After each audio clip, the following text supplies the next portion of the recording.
A warlord on a hill overlooking the grounds. Screams from the death blows, reaching the clouds. See me now on a Clydesdale, crimson and black. A crown of thorns on my head and a sword in my lap. I raise the flag of my fathers as my infantry pass my brigade. I'm on a stormtrooper, thunderous slash. Melody beneath my black beard, thick as the fall on me. Gather up the slain to be fed to my dogs. Picture rest, be the conquest, spattered in blood. I want the flagging on my back, take shots at the mud. I'm named child on the highs, degree to be born. Vision from the shoulders, knives and stabs of the sword. Now black feather drapes my chest, on stirred with spikes. And black leather, though it shines like stars in the night. The sweat falls on my brow, near breaks at a right. My red war paint drips like blood in the sunlight. A conquering portrait, told in tales with the heads of kings, severed off, bodies and veils. See me in chainmail, closer than my enemy's land. Dripping exotic skins, spare, make teeth from my hand. Never stand a conquering warlord. Cities is war torn, your law is war born. It is like warlords back as they attacks on the battlefield backdrop that stops when enemies drop quicker than snapshots.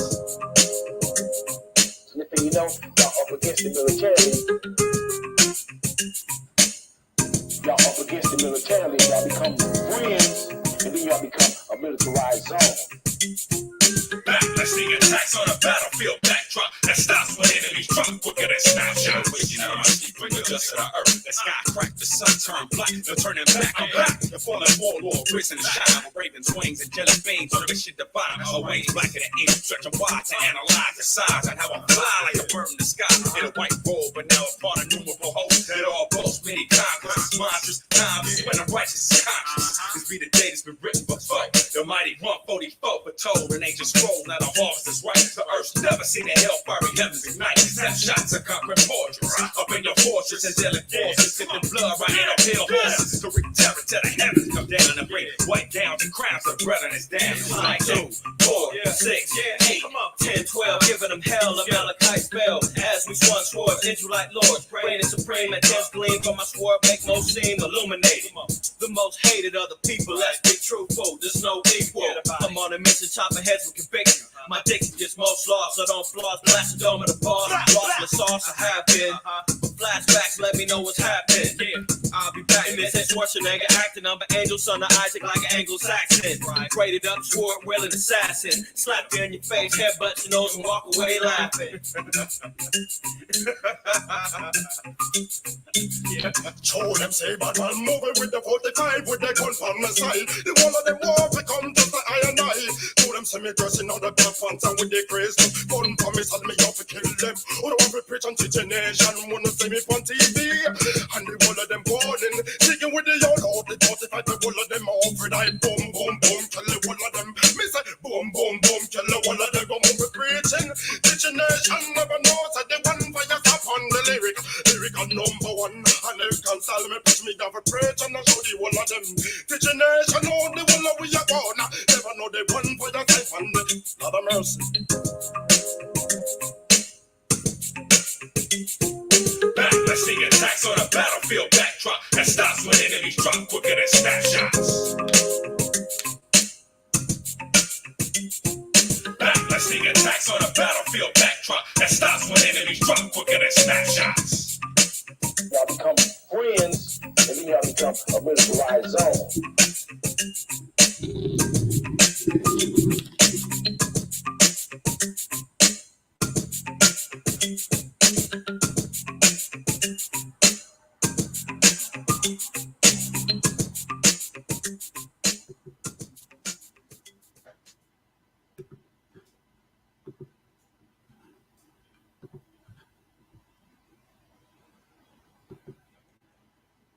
All right. Shalom, shalom, peace, Shabbat shalom. Welcome to the 12 tribes, scattered abroad throughout the four corners of the earth. It's your brother IQAhmath. I acquire first name. IQ is all the same. All praises to the Most High. Why Yahweh Shine, man. Welcome to the brothers and sisters that's online, tapping in, MLTC, DSTM family.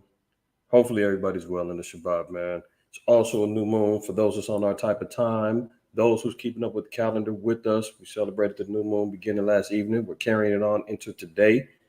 So blessed new moon to everybody as well. Let me give my shouts out to the fam in the house. Ashar, shalom to you, my brother. Malachi, Uziel, shalom to y'all brothers up there in the northwest from Egypt to Israel. Shabbat shalom. Rana Yah, shalom. Naquab, shalom. Rosemary, shalom. Yerah, shalom. Yerah, shalom. There you go. Yerah, shalom. Nice little play on words. Shalom, Yerah. And Aladad, Shalak, shalom. Hoshaya, shalom. Kohath, shalom. The House of Bayan, shalom. Israelite, Shabbat, shalom. All praises, man. Anybody else who's going to be joining in as this live continues on, man, shalom to y'all. If you're watching it after the fact and later on, next day, whatever the case may be, shalom, shalom, shalom. Hopefully you abided by the rules of the house, man. You wiped your feet before you came up in here, man. Please do so. Please do so. All right. Hit that like button. Go ahead on and don't be shy. All you got to do is hit the like button, man. Let's get the algorithms kicking. Let me turn off this banner real quick. All right. As you can see, I mean, I can't make it up. I really can't. Truth is stranger than fiction. Your man Joe Biden somehow declares he's a black woman that served under Obama. I don't know if y'all heard this, man, but yeah, we're gonna definitely touch on that, man. Joe Biden, slow Biden, he's finished. I mean, there's even more evidences, man, that they lined him up. There's a conspiracy, call it if you will, to get rid of him out of this presidency, man. So his constituents, the Democratic Party, man, are setting him up like a good old pick and roll from Magic Johnson throwing a lob to Michael Cooper, if you will, for the 80s and 90s Lakers fans. Set up the pick and roll like John Stockton and Karl Malone. Setting up the pick and roll like you name it, whoever. You know, they're lining this dude up, man, to take a real stumble in the fall, literally and figuratively. So yeah, Joe Biden is saying that he's a black woman now. He's fully transformed. He's on the transformer team. Transmission. We'll get to it. I'm not making this up. We also got a lot much more going on. Clearly, chaos is spreading throughout the world as usual. But it's at heightened levels now. Multiple countries, man, have gotten seditious uproars, man. Riotous behaviors going on. We got the Olympics coming up in Paris. France is in complete meltdown, which is indicative to where the world is at. Here we have an event known as the Olympics, dating back to Greek culture, right? And all of the world will be descending in this place where there's complete chaos and destruction going on.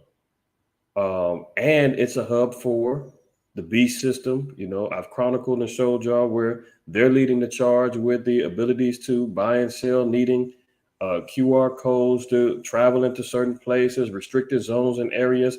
If you don't have your compliances lined up on your tracking devices, right? So it's all indicative in the spirit, man, that we're seeing what's going on. Very interesting stuff that's happening, man. Got a shout out to the brethren out there in Jamaica, man, that suffered through that hurricane. Prayerfully, all of y'all are well. I know we've been in contact, so I know y'all are doing okay. All praise to the Most High. But that, you know, that's going on, and much more. All right. So let's get to it, man. Let's get to it. I'm gonna open up this PowerPoint. We're gonna get right into it. Slucky, let me share my screen again. Y'all know the old routine, man. If you haven't already, wipe them feet. If you have not already, man, share this video. All that good stuff.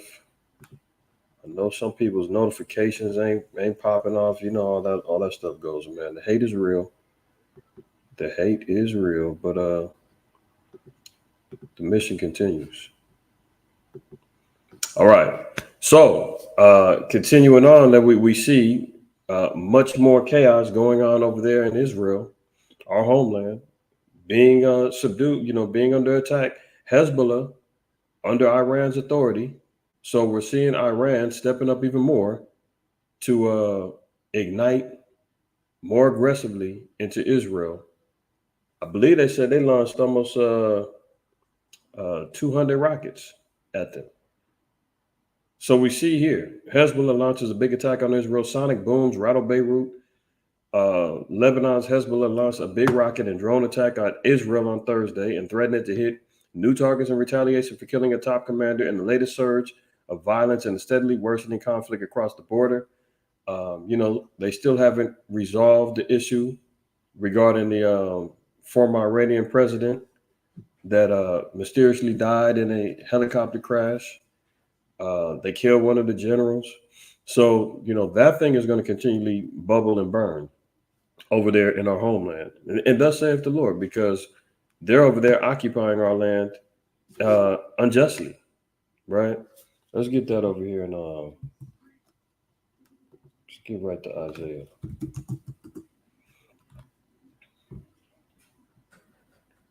See, here we are observing this. Isaiah 1:7 says, your country is desolate, your cities are burned with fire, your land. Strangers devour it in your presence, and it is desolate as overthrown by strangers. So here we are seeing the cities being burned with fire, bombs being launched, rockets getting hit, right? Tanks rummaging through our land, or a portion of our land, I should say, right? Your country's desolate. We're not there. You've got people scattering out, moving to refugee camps, creating desolations in certain areas in Gaza and Rafah, right? Your cities are burned with fire. Your land, strangers are devouring it in our presence. Here we are watching. This is how you know they can't be the people. The non-organic GMO small hats over there, they can't be the people because they're not observing strangers devouring our land in their presence. No, they're supposedly over there right now. They were supposedly granted the land in 1948. How can they be observing strangers devouring in our presence? Clearly, they can't be. They cannot be the people. That's just out of here. Let's read this in Ezekiel 36. And we'll start at 1. It says, also, thou son of man, prophesy unto the mountains of Israel, and say, ye mountains of Israel, hear the word of Yahweh. Thus saith the power of Yahweh, because the enemy have said against you, aha, even the ancient high places are ours in possession. So our enemies now have taken possession of our lands. Aha, meaning what? By surprise or by conspiracy, or they've managed to get one up over on us. Aha, yeah. As they get backed by the British Empire and the Rothschilds to be able to inhabit our land, and then have a global conspiracy about how they're the most oppressed people in the world, and everybody needs to feel bad for them, and people are trying to take their land. What? They've now taken our places in their possession. Therefore, prophesy and say, thus saith the Most High Yahweh, because they have made you desolate and swallowed you up on every side, that ye might be a possession unto the residue of the heathen. Where and when have they been a possession of the residue of the heathen? I don't see them being held into bondage, captivity, slave ships, whole societies and being destroyed, i.e. the Aztec and the Maya empires, the great indigenous tribes here in the Americas being taken over, forced into servitude and slavery, being shipped back to Spain and Portugal, being shipped back to the UK, being taken from the west coast of Africa. Where were they ever a possession unto the residue of the heathen? And are taken up in the lips of talkers and are in the infamy of the people. Well, clearly we're infamy of the people. We're always the talk of the town, man. We just seen Slow Biden and Agent Orange talking about how much they're doing for the so-called blacks under their leadership. The lips of talkers. They're all trying to take credit for everything that we do, from our inventions to our agricultural findings, and you are taken up in the lips of talkers, proud boasters. The white man says there is no God, it's just me. And are the infamy of the people. Continued on, it says, therefore, ye mountains of Israel, hear the word of the Lord Yahweh. Thus saith Yahweh the power, to the mountains and to the hills, and to the rivers, and to the valleys, and to the desolate wastes, and to the cities that are forsaken, which become a prey and derision to the residue of the heathen that are round about. It became a prey, meaning what? They seized it. They took our land. And now they're over there making it desolate, bombing and throwing rocks and lighting fires and assassination attempts and everything else going on over there. Starvation, you got the heathen over there, man, eating donkeys and everything else trying to survive. Speaking about the Palestinians. Verse 5, it says, therefore, thus saith the Most High Power, surely in the fire of my jealousy have I spoken against the residue of the heathen and against all Idumea, which have appointed my land into their possession. See, the problem is that we found out who Idumea is. That's why they hate the so-called black Israelites, black Hebrew Israelites. Because once we started decoding and found out, well, who's Edom? Who's Idumea? Who's it? And not only do we get scriptural revelation with regard to who he is, then you have others who coincide, their own people coincide and say, yeah, that's true. Who is Esau, Edom? That book, I forgot the name of the author. He pops out on it. There's another book called Rome, the Empire of the Edomites. You got others like Shlomo Sands talking about the invention of the Jewish people. I mean, all kind of evidence has come out, and it's their own people saying this stuff. So now, once we figured out, we said, well, who's the residue? Who does the Most High say he's against all Idumea? Oh, okay, we're talking about the so-called white man now. Which have appointed my land into their possession with the joy of all their heart. Oh, they're so happy over there, having gay parades in the whole nine in our land. Once they got that land in 1948, here they go. With despiteful minds to cast it out for a prey. This is what they're up to, right? Bombs away in Hezbollah. Ezekiel 7:1 says, moreover, the word of Yahweh came unto me, saying, also, thou son of man, thus saith the Most High Power unto the land of Israel, the end is come upon the four corners of the land. So it's only going to be a matter of time, man, before their rule, their reign, and their possession of our lands is going to come to an end, man. They're going to get bombed up out of there. Portions of Israel is going to be destroyed. That's why it's going to have to be rebuilt, according to Isaiah 60 and others. And Micah 4. Them heathen, man, they're going to be built, throwing down their weapons and picking up plowshares to start rebuilding after it's been destroyed. So this is par for the course.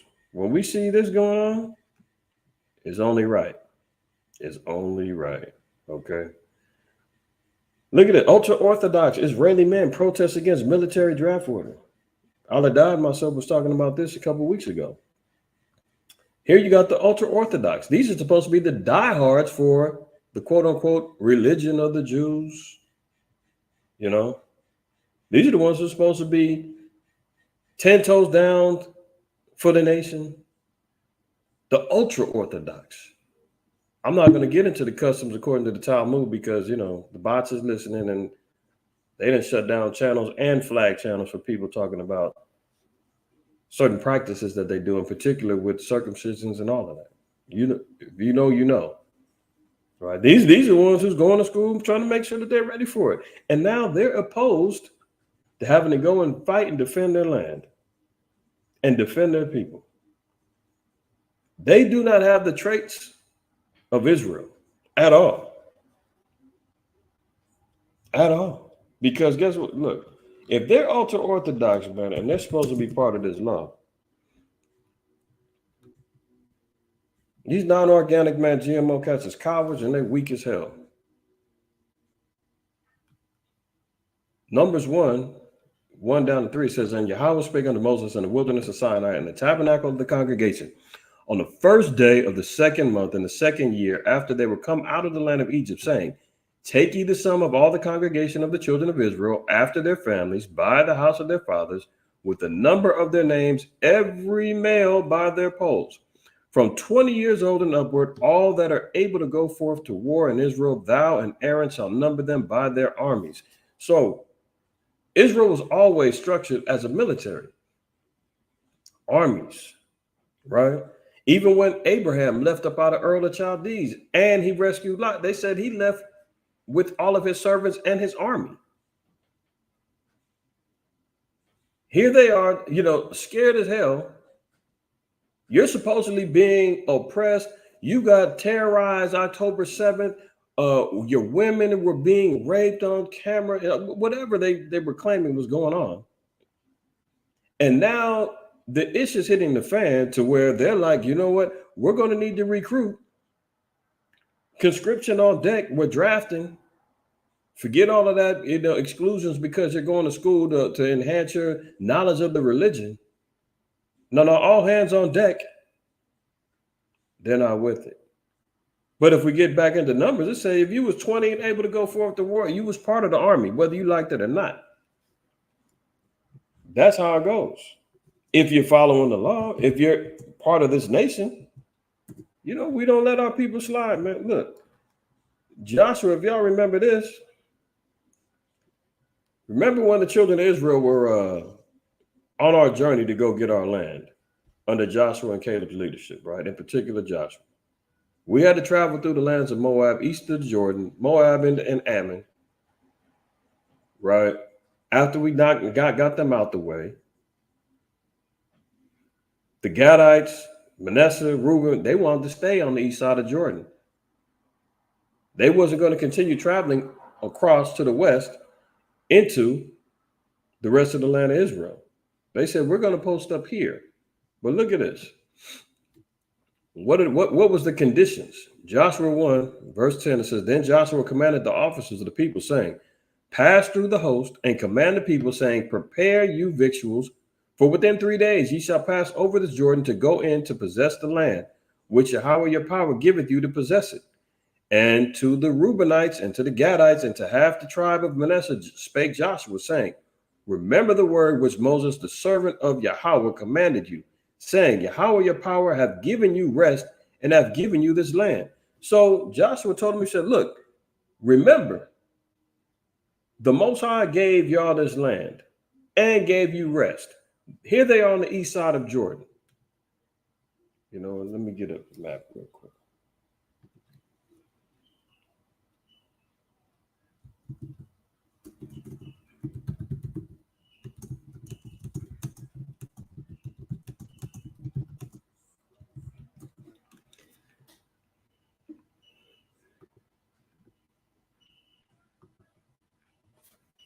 All right, so all of y'all know, right? Here's the land. Now, once we cross over, here's the Jordan. Israel was to go inhabit the majority of all this land over here. Reuben, Gad, and Manasseh, half of the tribe of Manasseh, said, we're going to stay on this side. So Joshua said, okay, cool, no problem. The Most High blessed y'all with this. Y'all got rest. But guess what? The rest of us, the other 9.5 tribes, we got to travel over to the other side of Jordan, and we got to get it on with the Canaanites and take them out. Y'all got yours. But remember, what? Get him back. Remember the word which Moses, the servant of Yahweh, commanded you, saying, Yahweh your power hath given you rest and hath given you this land. Your wives, your little ones, and your cattle shall remain in the land which Moses gave you on this side of Jordan, but ye shall pass before your brethren armed all the mighty men of valor and helped them. They couldn't protest and say, we don't want conscription. We're not getting drafted. We're not going to go fight for our brothers. We're not going to go over there and commit ourselves to the covenant of the land and to our brothers and go over there and help fight them. What? This was a commandment. They said, man, you got what you need. You got what you want. But guess what? Y'all going to have to suit up, arm up, and get ready to go fight because your wives, your little ones, your cattle, they can stay on the land. All the men, mighty men of valor, you got to go. You're coming over here to help us. Let me get another.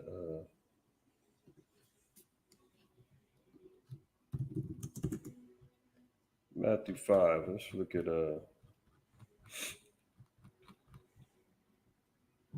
And this is from Christ. Matthew 5:41, it says, whosoever shall compel ye to go a mile, go with him twain. So that was part of the law, man. That was part of an understanding regarding brotherhood, family, so forth and so on. It says, if somebody's compelling you to go a mile, you go with them twain. If there's a challenge, if there's an issue that goes before you and your brother needs help, you are supposed to go there with them as twain. You know, the scriptures tell you, man, iron sharpen iron. So does a man sharpen the countenance of his friend, right? Christ said, the greater love have no man than this, that he lay down his life for his friend. These are all principles that were supposed to be going on within our nation. That's how we remained a strong and viable nation in the eyes of the Most High. So the deal was, y'all can have the land, but you got to arm up and go fight and go help our brothers get their land too. Can't be selfish. Verse 15, unto Yahweh have given your brethren rest. It says, you got to fight until the Most High have given your brethren rest, as he have given you. And they also have possessed the land which Yahweh your power giveth them. Then ye shall return unto the land of your possession and enjoy it, which Moses, Yahweh's servant, gave you on this side of Jordan toward the sun rising. So here we have it. That's how Israelites got down. That's how our people got down. I don't know what the non-organic GMO folks was over there doing. What happened when our people was with the Maccabees under siege with the Greeks? Let's look at I don't want to read this whole thing for time's sake, but let's read first Maccabees 3. We'll read down 15 down. It says, so he made him ready to go up, and there went with him a mighty host of the ungodly to help him and to be avenged of the children of Israel. And when he came near the going of Beth-horon, Judas went forth to meet him with a small company. And when they saw the host coming to meet him, said unto Judas, how shall we be able, being so few, to fight against so great a multitude and so strong, seeing we are ready to faint with fasting all this day? So Judas is getting ready to embark on a war with a small company of men who have been fasting. They're outnumbered. They're, starting to doubt and lacking faith and saying, how are we supposed to overtake this large army coming against us? Right? And this is the pep talk Judas had to give him. Shalaki. Verse 18. Unto whom Judas answered, it is no hard matter for many to be shut up in the hands of a few. And with the power of heaven, it is all one to deliver with a great multitude or a small company. That's how we also know that the Most High is not with the great number. How else does the Most High show his power? How does he else show his majesty, his dominion and rulership? The Most High likes the odds of lesser against the greater. As Gideon, 300 men, man, took out thousands. Same thing with Judas. He said, look, it's not a hard matter for the Most High to put up the hands of a few. Look, even David said in Psalms 144, blessed is the Most High who teaches my hands to war. If you fighting with the spirit of the Most High, man, can't a nation or a person stand in front of you? If the spirit of the Most High, his anger, his indignation, his vengeance is in your spirit, in your hands, in your mind, there ain't a nation that can stand in front of us at all. Right? Unto whom Judas answered, it is no hard matter for many to be shut up into the hands of few. And with the power of heaven, it is all one to deliver with a great multitude or a small company. For the victory of the battle standeth not in the multitude of the host, but strength coming from heaven. That's how you know they're not inspired by the Spirit of the Most High. That's how you know they don't believe. They're trusting in Iron Dome. They're trusting in more funding from America and weapons from America. They're trusting in breaking the covenants and bombing innocent women and children. We'll see that in a minute. Watch. Continuing on, it says, they come against us in much pride and iniquity to destroy us, and our wives and children and to spoil us. But what we fight for our lives and our laws. That is the standard that we're supposed to be fighting for. When your nation, our nation, is being held in contempt of being destroyed by another nation, we're supposed to stand up, fight for our lives and our laws, for our women, for our children. We're supposed to be the vanguards that rise up against all oppressive forces that come against us. What are they doing? What are they doing? Let's look at this. And this is supposed to be the ultra-Orthodox. These are the ones who are supposed to be riding till the wheels fall off. Clashes break out after court ruling affecting a community that provides key support for the coalition government. Look at this. Thousands of ultra-Orthodox Jewish men poured into the streets of Jerusalem on Sunday night to protest against mandatory military conscription, part of a rekindled debate roiling the country after Israel's top court ruled that the military must start drafting religious students. Many black-clad demonstrators gathered outside of yeshiva or a religious school to hear rabbis exhorting the community with loudspeakers in Yiddish rather than Hebrew. Oh, what? Oh, they're not speaking Hebrew over there? They're speaking Yiddish? And here they are. They scrutinize us when we, speak in the Paleo or the ancient tongue, right? That's not Hebrew. You're not even speaking. Your ancient rabbi, here they are speaking in Yiddish, a bastardized version of Hebrew, right? We just got to seeing what the quote unquote real rabbis, i.e. Judas Maccabeus, came from the line of Aaron, came from a priestly family. He exhorted small companies of men to fight.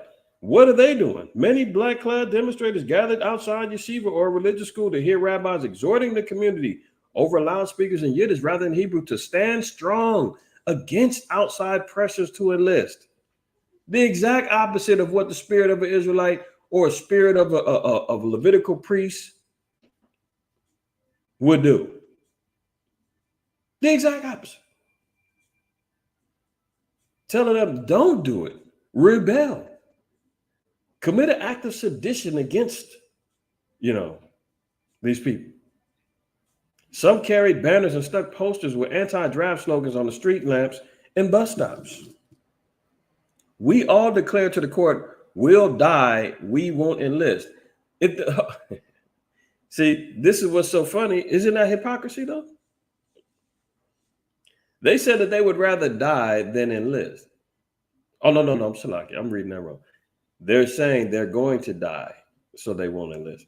At first, when I first read this, I thought they were saying we'll die rather than enlist. And I'm saying that's the whole reason why you don't want to enlist is because you think you're gonna die. But apparently, they're feeling as though we don't want to die for the nation. We don't want to die for our women and our children. We don't want to die for our laws. So we'll sit this one out. And if we gotta, create an insurrection and sedition amongst our own government, we'll do that. And some may sit back and say, well, aren't you against the draft? Hell yeah. This isn't our nation. This isn't our land. We're not quote unquote Americans. I mean, what are we talking about? We're not talking about fighting for our ethnic the survival of our ethnic bloodline. You're talking about upholding the nation of wickedness. Micah 2 and 10 says, Arise ye and depart, for this is not your rest, because it is polluted, it shall destroy you, even with the sword destruction. So, yeah, we should be against being drafted here in America, fighting for the beast system and fighting for the mother of harlots, so we can continue on this evil reign on the earth. No, this is a completely different argument.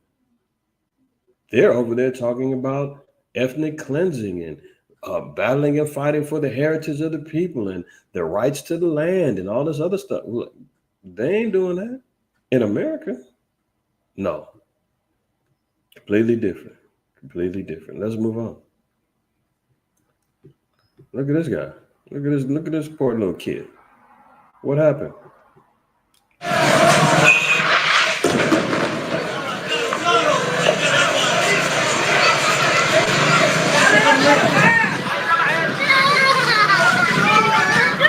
Oh, hold on.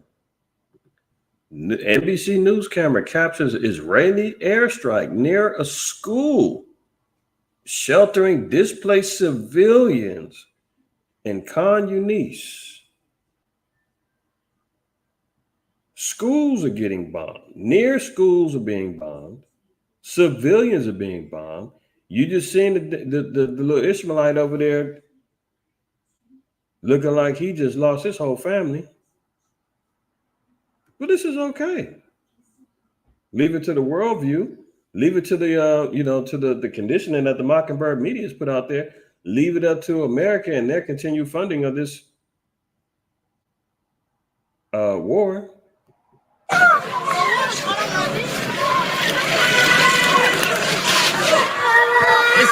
Your land is desolate. Strangers devoured in your presence. Cities are burned with fire. Sound familiar? Now you see it.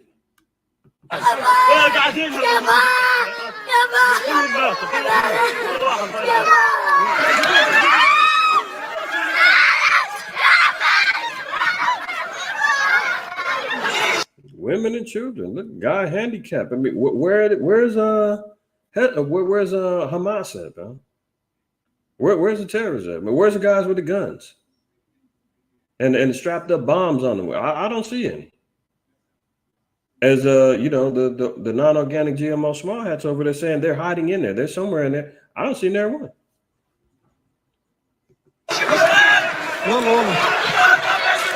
That's look like a residential area. Remember when they were showing all of the footage early off in the war with Ukraine and Russia, and they were talking about what were they calling them bombs? Oh, there's a particular bomb that they were using. I forgot what they called them. It's on the tip of my tongue. If anybody remembers, but they're supposed to be like bombs that break up and scatter into what do they call them things?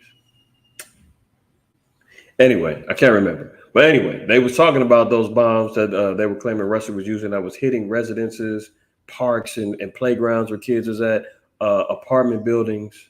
Why? How come this isn't being exploited more? About this look like a residential area, schools, children, the whole lot.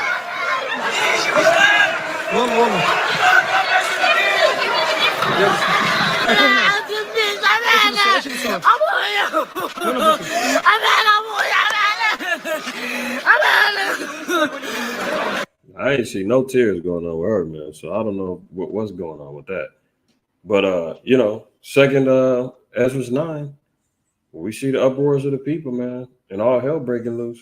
We'll know that it's the time that the Most High has visited that which He made. Cluster bombs. Thank you, Rosemary. The water. Bayan cluster bombs. There you go. I think that was it. Cluster bombs. It might be it. There's something else. Cluster bombs. There's something different.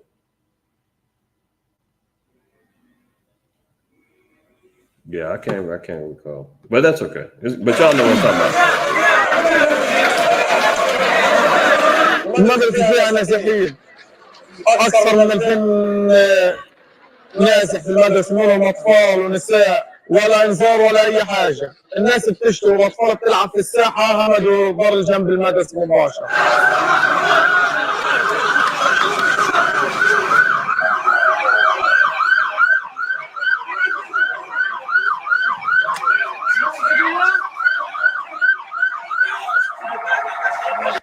you get the point, man. Here go the strangers, man, running around, damn heathen, inhabiting our land. They getting bombed. The Most High just cleaning up, you know. Let them go ahead and battle it out. We'll straighten out the scraps, and then we're gonna put their butts back to work to rebuild. Right? All the destruction that's going on over there, man, they gonna pick up plowshares and they're gonna build. Thus saith the Most High.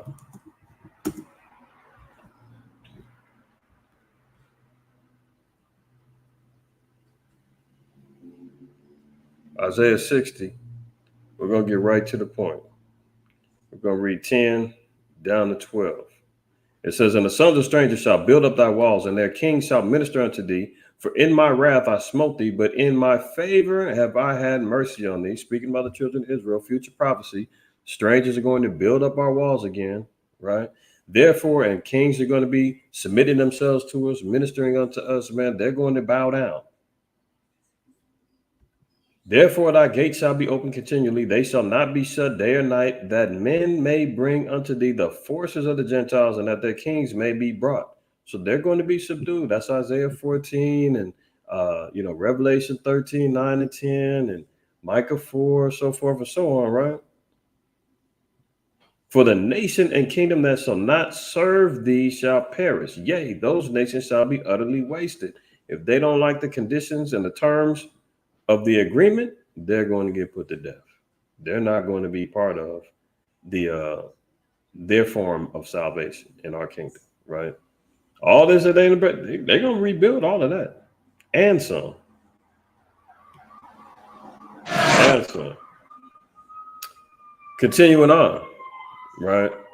U.S. military bases in Europe raised security alert of a possible terror attack. So the U.S. is threatened with security attacks all over Europe. They're thinking that they're going to get hit up. So we're just seeing the spirit of war, man. You know, there's time for peace, time for war, so forth and so on. That's going on, man. The U.S. military is on high alert over in Europe. They're fearful that there's going to be a terrorist attack, possibly during the Olympics.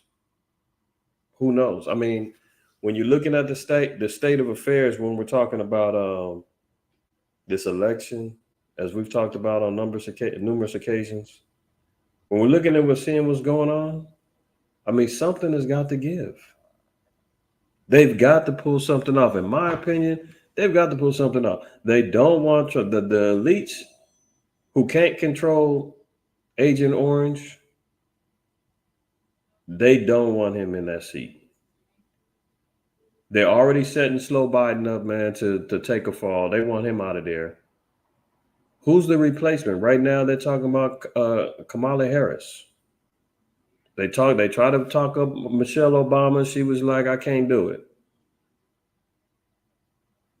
They talk about Gavin Newsom. They start looking at his track record and what's happening in California. They like, I don't think he's got the favor right now. We can't really use him right now. Well, who's next? Kamala Harris. They try to talk about Hillary Clinton digging her old bones up. She ain't got it. So right now, I believe that the latest talk is they want Kamala Harris on deck. You think that's going to? Yeah. How's that going to look? In the 4 years, almost 4 years under this presidency, man, I can count on probably one hand how many times I've seen her publicly speak, and it's less than that she spoke without laughing and without showing her teeth. Right? She's got no chance. So they're going to have to do something to interrupt this election, whether it's war, whether it's economic, whether it's grid collapse, some sort of emergency's got to go down. I don't know what it's going to be. That's my thoughts on it in the spirit. It's too much going on. And the leadership of this place, the mother of harlots, man, the great whore, Babylon, is in disarray. And they want to get it back in order. They need a, quote, great reset. So, of course, don't be surprised if there's some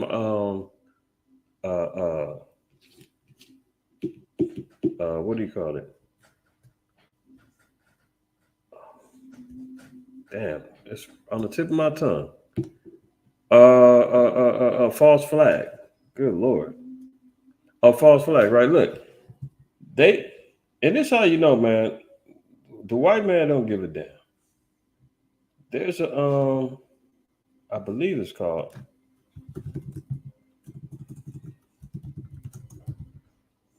there's a garden plot.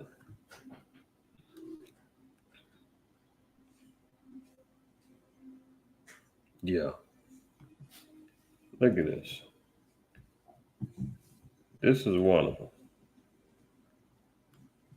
Operation Garden Plot. Look it up. I'm going to read a little bit of it, but you'll do your own research on it, right? The Department of Defense Civil Disturbance Plan, also known by its cryptonym Garden Plot, was a general U.S. Army and National Guard plan to respond to major domestic civil disturbances within the United States. The plan was developed in response to the civil disorders in the 1960s and fell under the control of the U.S. Northern Command. It provided federal military and law enforcement assistance to local governments during times of major civil disturbances. The Garden Plot plan, drafted after the Watts, Newark, and Detroit riots, captures the acrimonious times when the document was drawn up. The plot warns against racial unrest. They're talking about domestic terrorism going on right now. You see, with the border being wide open, they're talking about I've seen portions of this documentary that's supposed to come out in September.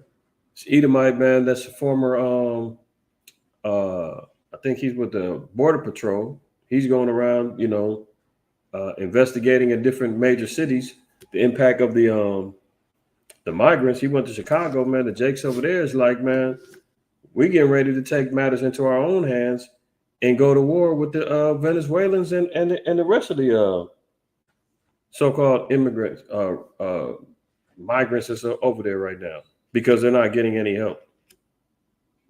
So they've got plots, warns against racial unrest, as well as anti-draft and anti-Vietnam elements.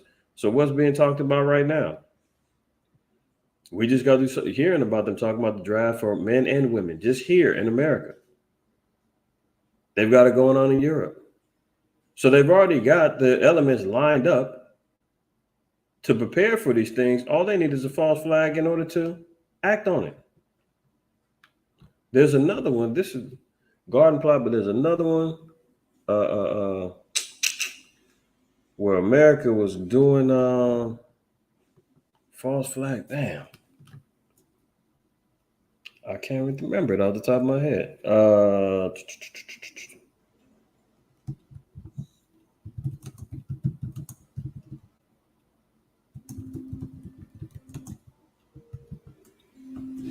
What was the name of that? Northwest. There you go.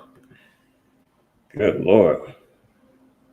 Forgive your brother. My mind ain't on point today. Operation Northwest. This is the real one I wanted. So they got Garden Plot, where they've already got everything lined up for racial, civil unrest, riots, so forth and so on. They instituting, got the camps going on. The FEMA regions is already lined up. Right. So if they do push the panic button, they already got everything lined up. But check this out. Operation Northwoods was a proposed false flag operation that originated within the U.S. Department of Defense of the United States government in 1962. The proposals called for CIA operatives to both stage and commit acts of terrorism against American military and civilian targets and blame them on the Cuban government and use them to justify war against Cuba. I'm going to leave that there. Just think about it. Operation Northwoods was centered around staging and even committing acts of terrorism against American military and civilian targets and blame them on the Cuban government. What are we seeing here? U.S. military bases in Europe raised a security alert over a possible terror attack. Possible. Oh, it might go down. We're not sure if we're going to push the panic button. Hey, how close are we to slow Biden, stepping down? Oh, he's still defiant? Oh, okay. Well, we might have to do something about that. We got to kick this thing into gear. We only got about 3 more months. You dig what I'm saying? So who knows? But far be it from him to actually go through with this and stage something or actually carry it out in order to achieve a higher agenda. So the heightened security alert comes a month before the Paris Summer Olympics will take place, where security is widely viewed as a top priority. So we got to be on the lookout for that. All across Europe. I mean, we know America's got over 700 military bases throughout the world. A number of them are all in Europe. Anyone could be hit. And they're going to already have the boogeyman lined up to blame. Oh, it was Putin. Oh, it was China. Oh, it was Iran. Oh, it was Hamas. Oh, it was whoever, Turkey. They got so many enemies, man. They can just point the blame on any of them. And then they got the media machines to back it up and have everybody programmed into believing that that's the case. Let's move on. Here we are in Kenya. Look at this. And we start with breaking news out of Nairobi, Kenya, where ongoing protests have now inflamed further.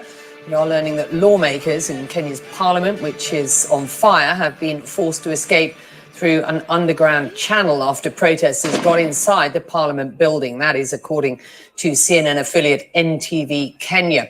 And our CNN team on the scene reported seeing at least 2 bodies lying on the ground after police fired live rounds at protesters earlier, they said. Well, police also used tear gas in a live interview with Barack Obama's half-sister, who is an activist. Barack Obama half-sister. She's an activist over there. Yeah, Elder, wag the dog for real.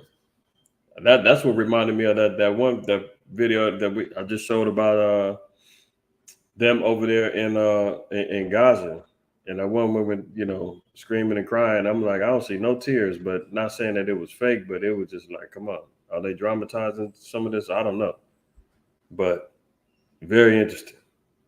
So here we are, chaos in Kenya. And here they were sending corrupt officers from Kenya to go try to regulate what's going on in Haiti. Let's not forget, Haiti is still in complete chaos and turmoil, overran. You got Haiti. You got protests in Argentina. They're wilding out over there.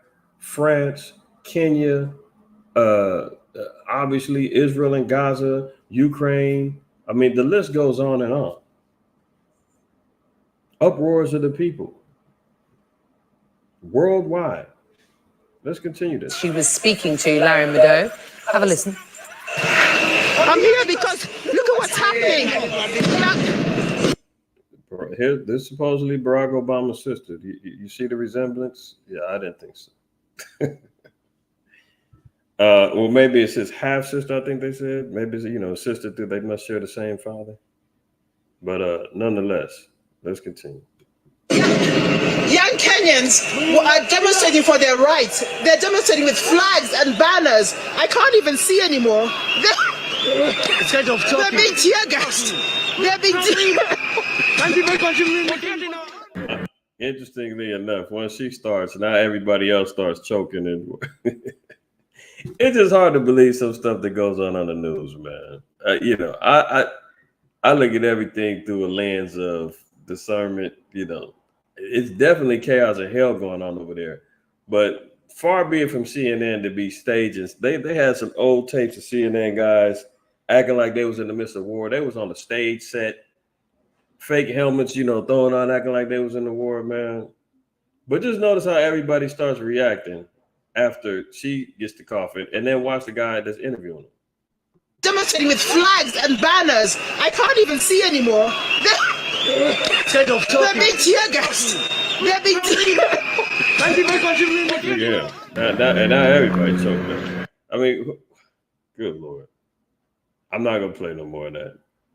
Just want to see the evidences of what's going on in the world, man. I mean, clearly, all hell done broke loose over there in Kenya. So I'm not saying this is fake. I'm just saying the way the CNN dramatizes some of these interviews, crisis actors and all that's not beyond the realms of possibility. Look, one more time. Why is the guy in the black hat? As soon as she starts coughing, he's smiling. I don't, this don't seem like this is something to be smiling about, but for some reason he thinks this is cool. I don't know if he's happy to be on TV or what, but Kenyans are demonstrating for their rights. They're demonstrating with flags and banners. I can't even see anymore. Look, now he got to say something. Now he getting ready to react. They're being tear gassed. They're being tear All right, y'all see the point. Y'all see the point. All right, let's continue on, man. I can go all day with this madness. Here we go. Moving on to another situation. I mentioned France already. Here's the proof. France had deployed 30,000 police officers. 30,000 police after election runoff amid fears of violence. I mean, this is when you know that the whole world is in complete chaos and turmoil, when there's sedition among men all over the world. That's 2 Ezra 15 and all. We're seeing all of these things play out, man. In real time. And what's that mean for us here? 2 Ezra 15 and 1 says, "Behold, speak thou in the ears of my people the words of prophecy which I will put in thy mouth, saith the Lord." So this is prophetic. This is supposed to be understood and spoken to the children of Israel and cause them to be written in paper, for they are faithful and true. So it's documented. We're reading it now, and we're seeing all of these things come to pass as we speak. "Fear not the imaginations against thee. Let not the incredulity of them trouble thee that speak against thee. For all the unfaithful shall die in their unfaithfulness." At the height of where we're supposed to be standing up for righteousness, those of us who's been keeping the laws and the commandments, standing on business as far as defending the word of the Lord, teaching our people to repent, constantly being ridiculed that we're a hate group, that we're, that we're twisting the Bible, that we're misleading the people, so forth and so on, man. The Most High said, man, don't fear the imaginations. They're already plotting on what they're going to do. They're tapping our phones. They're jumping in our lives. I see the Quab saying he can't even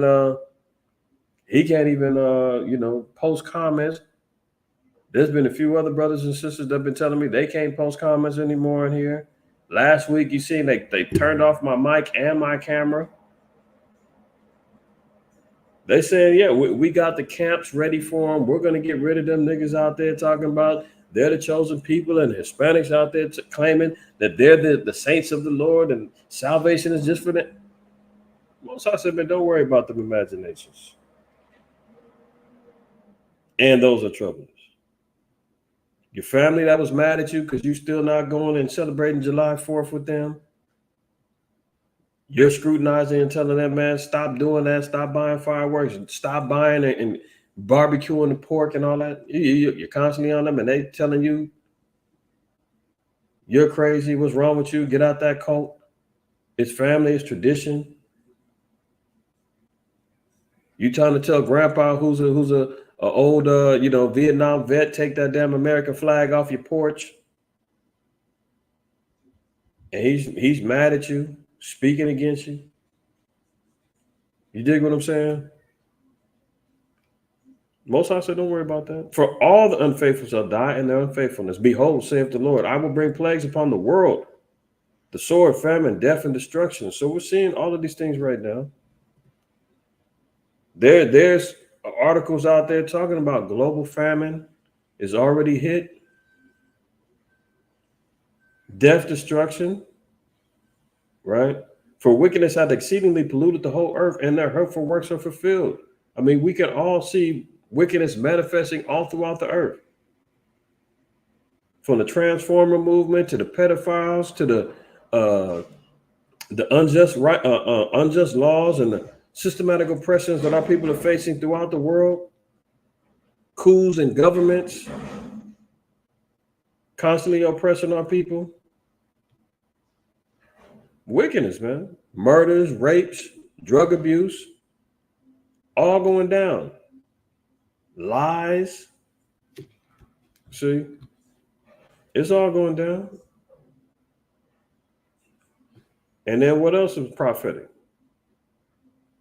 Woe to the world and them that dwell in it. Verse 15, for the sword and their destruction draweth nigh, and one people shall stand up and fight against another, and swords in their hands, for there shall be sedition among men and invading one another. They shall not regard their kings or princes. So we're going to see governmental insurrection. Sedition means those who are against governmental order or structure. This is why we're seeing multiple protests worldwide, because this is prophecy. There's going to be upheavals in multiple countries, including here in America. Invading one another, not regarding the kings or princes, and the course of their actions shall stand in their power. There, everybody's thinking. These multiple elections throughout the world, man. A lot of people ain't with it. The left-right paradigms is ruling, right? So from Kenya, France, 30,000 on deck. Deployed 30,000 police will be deployed across France on Sunday night amid fears of violence after the final results of a snap election in which the far right hopes to gain a majority of the parliament. There you see it, right? They're all gearing up. Oh, look at this. Now, just let this marinate, man. Ukraine is too corrupt to join NATO. Who said it? The U.S. says it. In a major blow to Zelensky and a boost for Putin. So Ukraine has no chance of joining NATO after they lied to them on a number of occasions, telling them that they were going to fast track them in, or they were thinking about it. Oh, that's Zelensky and Ukraine's wet dream, is to join NATO so that they can have the backing of the 30 plus countries in NATO in the event that they continue on in a war conflict with Russia. But here they are talking about America is even saying they're too corrupt. But what does that say for America, who sent them over $100 billion? Well over $100 billion. Help funding their governments, help funding their medical and health plans, helping them send weapons in war and troops and F-16s and you name it. That means America stands on corruption. They're funding this. How are they not sitting back saying, we can't fund, we're not going to help a corrupt nation? Meanwhile, all along, they've been saying, oh, Putin is corrupt. Oh, he's a dictator. Oh, what's his name? Maduro down there in Venezuela, they're corrupt. Oh, we can't help Mexico, they're corrupt. See, when they do it, when the so-called white man does it, that's normal. That's par for the course. No condemnation, no nothing. Psalm 73.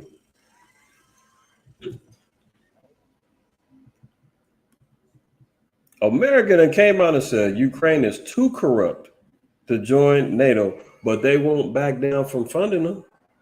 They won't tell them, man, get up, we're done with this war, we're out of here. So that only leads back to proving America in itself and the so-called white man is corrupt. Look at this, Psalm 73, verse 1. Truly, the Most High is good to Israel, even to such as are of a clean heart. Let that sink in for the Christians out there who love to say, how you doing? God is good all the time.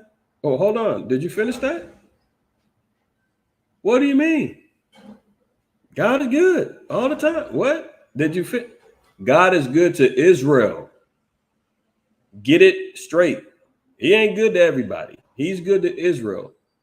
Even to such as are of a clean heart, meaning those that have repented, those who seek his face 10 times more in the spirit of consolation and humility. God is good to Israel. All right. Let's stop cutting off who he's good to.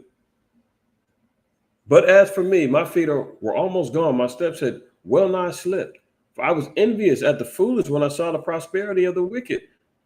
Well, isn't that what's going on? Most of our people now are running around here talking about, why are we funding Ukraine? There's homeless people over here. Our schools are getting shut down. You're sending billions of dollars over there. But before 3 years ago or 2.5 years ago, they were running around with the blue and yellow flags talking about standing with Ukraine. Now once they see, oh, there's corruption going on over there. Oh, the story that we were told, it ain't really what it is. Oh, they're getting all this money. It's a stupid war. This ain't got nothing to do with us. Why are we over there? Now, all of a sudden, everybody's start having their brains click a little bit. Too late. Most I said, I was envious of the foolish when I saw the prosperity of the wicked, for there are no bands in their death, but their strength is firm. So the so-called white man is trying to maintain dominance and strength, power over the earth, right? They are not in trouble as other men, neither are they plagued like other men. Even though they're at war over there in Ukraine, there are plenty of people over there saying they ain't going through it like us. We got it hard over here. Why are we sending them money? I'm on welfare. My EBT card denied. They are not in trouble as other men. See, the white man, this is what you call white privilege. Whether they're Ukrainian, French, Dutch, Portuguese, Russian, red-blooded American, they don't experience the same troubles as us, man. You know that old saying, man, walk a mile in my shoes. You couldn't walk a mile in my shoes. That's what it is, man. You know, when you get the so-called white man have terms like wigger, whites that want to be like niggas, you know, they want to, Malibu's most want, they want to, they fascinated with the lifestyle. They fascinated with how, you know, brothers get down, the creativity, the athleticism, and, you know, the swag with the music, the clothes, and, you know, the influences that we have on the world. They love it. They want to be a part of it, but they don't want the troubles that come along with it. They'll be quick to slide back over there under white privilege. Look at this, verse 6. Therefore, pride compasseth them as a chain. Violence covereth them as a garment. That's all the so-called white man knows is violence, warfare, destruction, death. Their eyes stand out with fatness. They have more than heart could wish. Verse 8 is the key. They are corrupt and speak wickedly concerning oppression. They speak lawfully. So America loves corruption. When you speak about oppression, as soon as we bring up any parts of our oppression, any parts of our hell and torment that we've gone through, oh, get over it. That was in the past. You can't blame me for what our forefathers did. My forefathers didn't own slaves. We didn't do that. That wasn't me. Every time they got an excuse. But it's the signs of corruption. And now we see America loves corruption. They're saying, oh, well, you can't join NATO, but you can be corrupt. We'll fund you. We'll stick around. We'll let you go.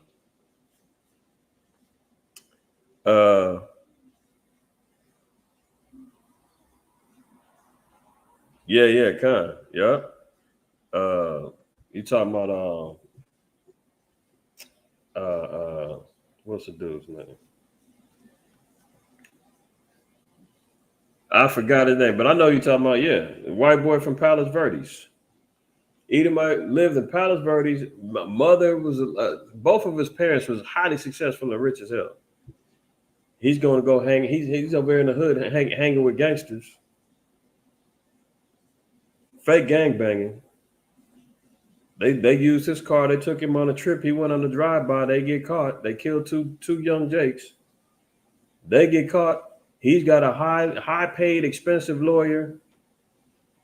You know, he claimed I didn't know what was going on. I was just giving him a ride. I didn't know they were going to shoot anybody.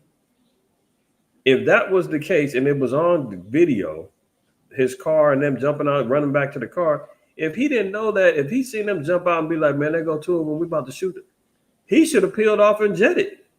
But he sat there, waited. They jumped in the car, the whole nine. Not to get sidetracked, but definitely, you know that whole story. Long story short, man, he got out. The other Jakes got charged with murder, and they had a public defender, and he's back living the good life back in Palos Verdes with his rich family. You know, corrupt today, man. So here they are dealing with corruption, man. America pops out and says they're corrupt. I mean, need I say more? Really? Now look at this.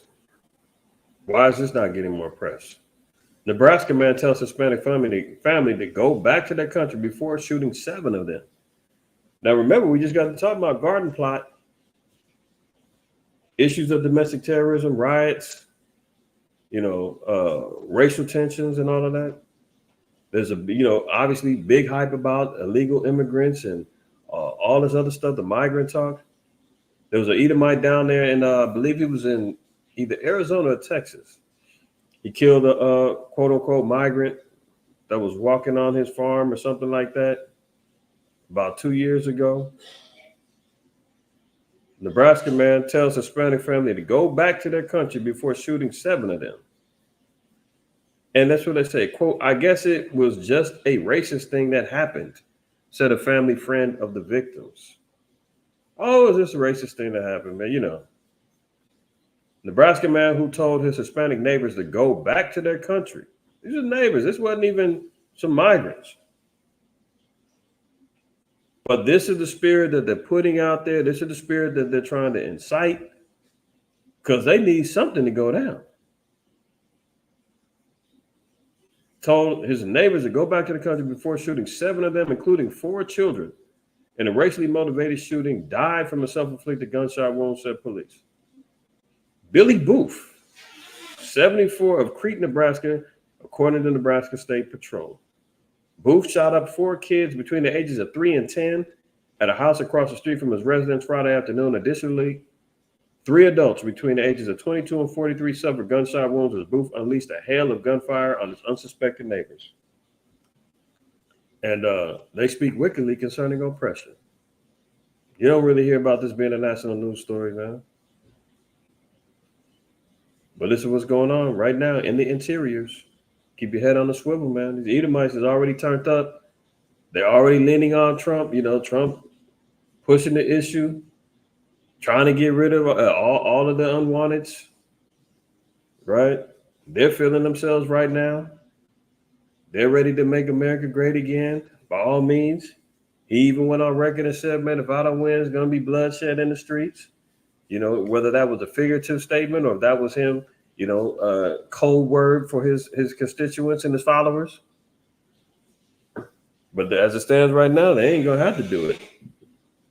He's riding a wave of a landslide right now.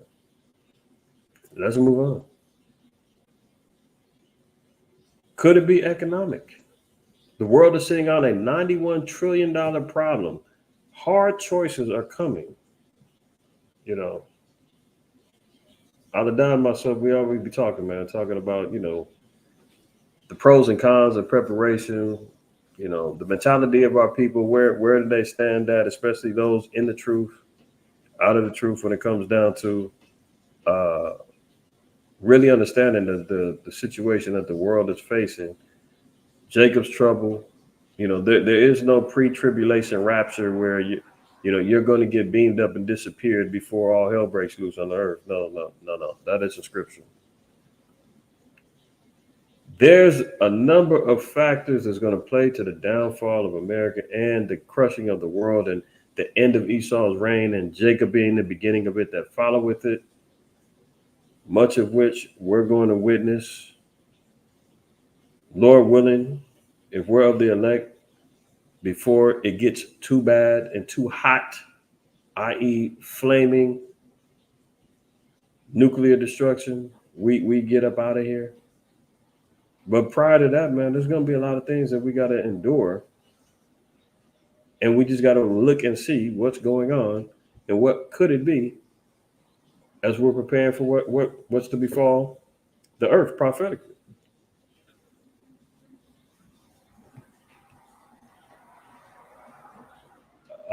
We'll get to that in a minute, Virginia.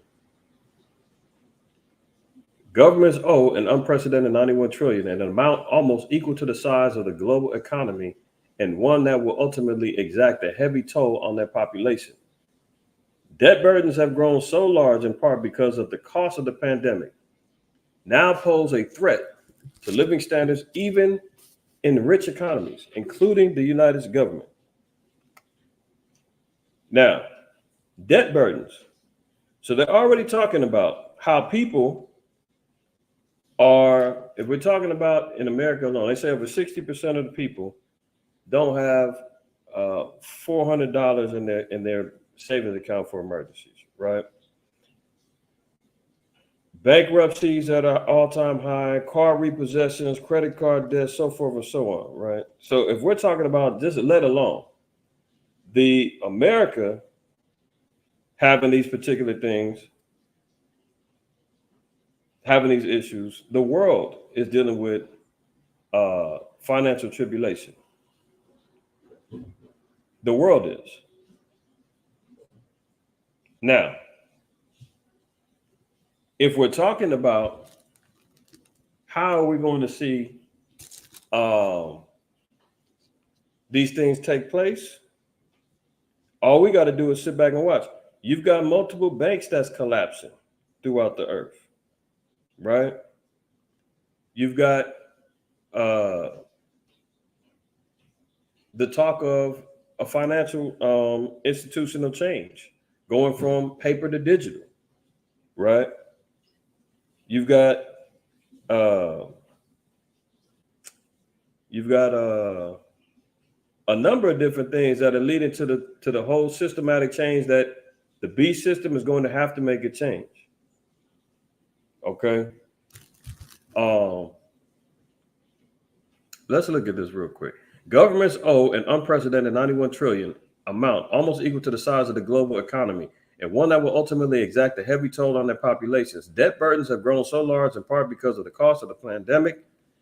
They now pose a growing threat to living standards, even in rich economies, including the United States. Yeah, they're talking about rich people are going to Walmart now. Foreclosures is up. Commercial buildings are shutting down. Like I said, banks are shutting down. Inflation, we see it all. Everybody's going to be affected economically, whether we like it or not. Yet in the year of elections around the world, politicians are largely ignoring the problem, unwilling to level with voters about the tax increases and spending cuts needed to tackle the deluge of borrowing. In some cases, they're even making prolific promises that could at the very least jack up inflation again and could even trigger a new financial crisis. So they're already talking about a new financial crisis is on the rise. And this is global. We ain't just talking about what's going on in America. Okay. That's going to be a problem.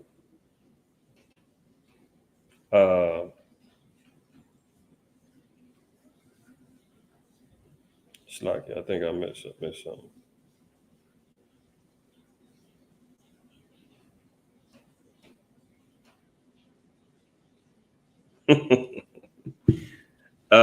Let's look at the sisters. She said Revelations 3:10 says that we're not going to see tribulation. Interesting. Let's see. So Revelations 3, verse 10 says, because thou hast kept the word of my patience, I also will keep thee from the hour of temptation, which shall come upon all the world to try them that dwell upon the earth. Behold, I come quickly. Hold that fast which thou hast, that no man take thy crown. Now, when we're looking here saying the hour of temptation, is that tribulation? What's the hour of temptation? Because if we look at Jeremiah 30, right, and there's many others, I'm not going to get into a whole lesson on it. Maybe I'll have to double back on it, right? But this is one thing that we have to understand. Let's start at Jeremiah 30:1. It says, the word of the Lord came to Jeremiah from the Lord, saying, thus speaketh the Lord, power of Israel, saying, write thee all the words that I have spoken unto thee in a book. For lo, the days come, saith Yahweh, that I will bring again the captivity of my people, Israel and Judah, saith the Lord, and I will cause them to return to the land that I gave to their fathers, and they shall possess it.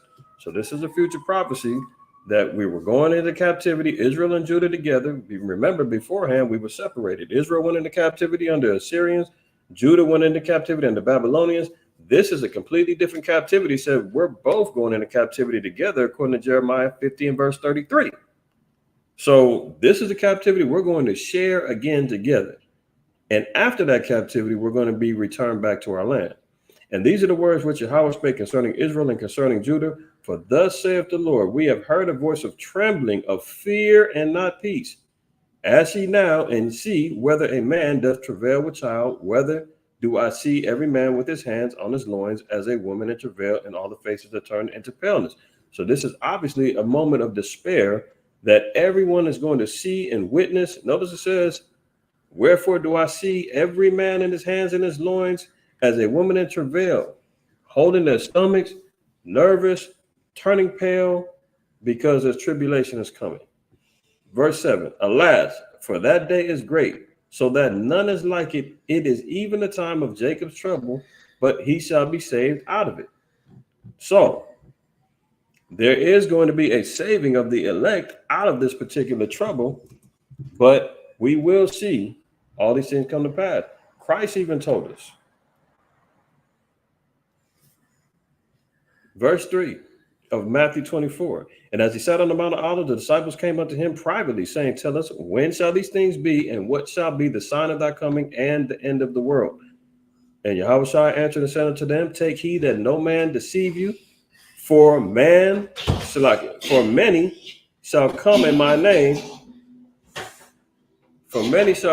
name, saying, I am Hamashiach Yahushua, I am the anointed, and shall deceive many. And ye shall hear of wars and rumors of wars. See that ye be not troubled, for all these things must come to pass, but the end is not yet. So before we witness an end, we're going to see all of these things come to pass. This is part of tribulation. For nation shall rise against nation, kingdom against kingdom, and there shall be famines and pestilences and earthquakes in diverse places. That's tribulation. That's part of the troubles that we're going to have to witness and see and live through before we're saved. And he said that there's going to be an elect that saves it,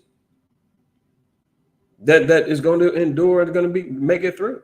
Verse 8, all these are the beginning of sorrows, right?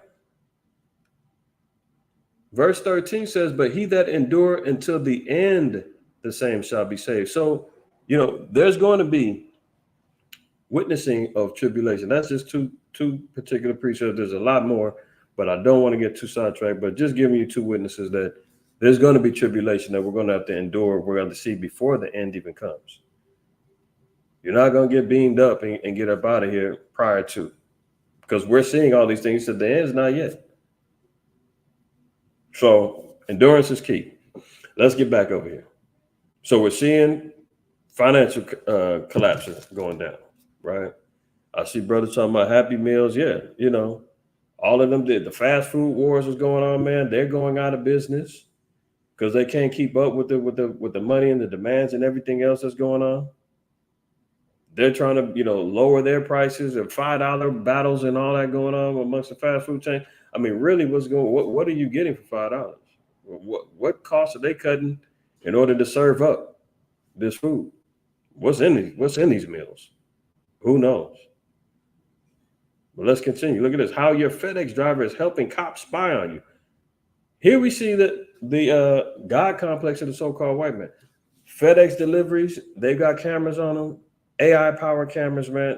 Now they're going to be utilized in police investigations. Look at this. FedEx is using AI-powered cameras installed on its trucks to help aid police investigations, a new report has revealed. The popular postal firm has partnered with a $4 billion surveillance startup. The popular postal firm has partnered with a $4 billion surveillance startup based in Georgia called Flock Safety, Forbes reported.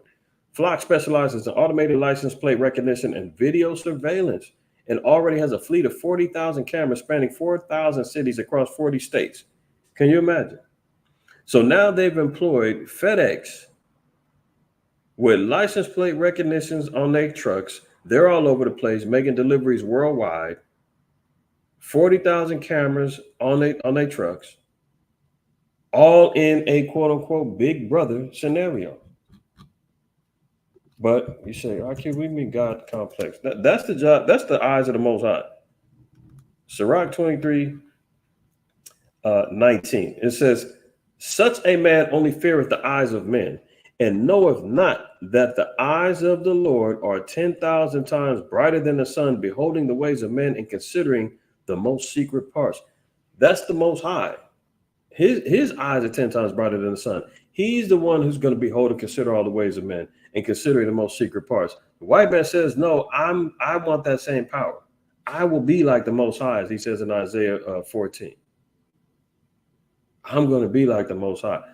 How does he do that? He institutes AI operated cameras, looking at recording license plates, doing everything that they want to do, tracking, tracing. They already got your addresses locked in through FedEx delivery systems. So now they've employed them to be utilized as eyes and ears for the government. If anybody don't believe that 1984 was just a book and a movie, man, they really instituting all this stuff.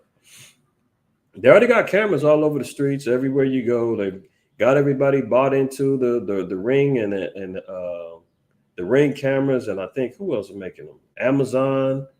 I think Roku's even making cameras now. Notice that everything is already locked into a particular system that's digitized and available on screens.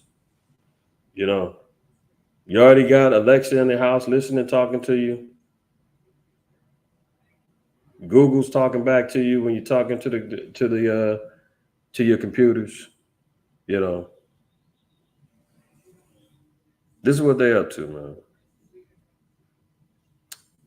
Look at this. Some Caribbean islands see almost total destruction after Hurricane Beryl. That was a serious hurricane ran through, man. All praise to the Most High, man. Our brothers and sisters out there in Jamaica are okay. I know one of the brothers had a power outage. His electricity was down, but everybody's survived. Everybody's okay. So all praises. But here we see here a more complete picture emerged Wednesday after extensive damage wrought by the Hurricane Beryl's trek across the Windward Islands, revealing destruction and at least 7 deaths. At least 3 islands reported more than 90% of their homes and buildings were either destroyed or severely damaged.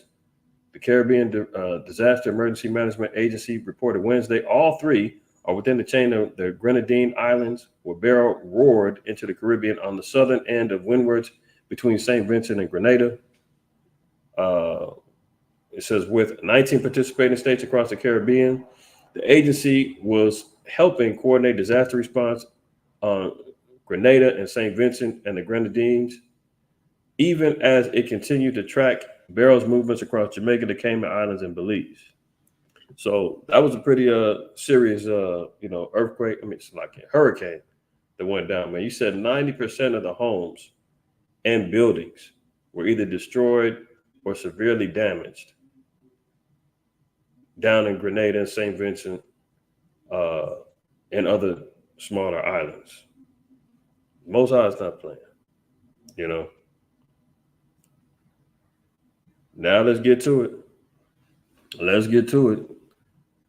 Biden on the brink. 25 Democrats prepare to call for Joe to go in brutal mutiny as one issues a chilling warning. They're trying to get rid of him. They all turn their back on him. Remember not too long ago, man, he could do no wrong. He's very fit.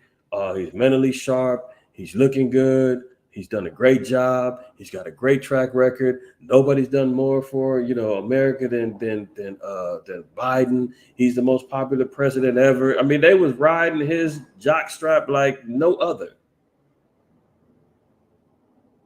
And how quick the tides have turned on him. Biden makes a stunning admission about his presidential reelection campaign to top ally. Quote, he knows we're in a different place after that debate. Sleepy Joe wakes up. Oh, really? He had that interview with George Stephanopoulos, whatever his name is, Stephanopoulos, the other day. I didn't get a chance to finish it, but he let Slow Biden go on a rant. Yeah, Trump lied 78 times. We counted it and blah, blah, blah. And Stephanopoulos was like, well, before he even spoke, it seemed like you struggled from the first question. What happened? I was exhausted. No, he said, it was a bad night. I just had a bad night. And he's like, well, what was the problem? Oh, I was exhausted. I was sick. I thought I had COVID. I was. So we had jet lag. He was sick.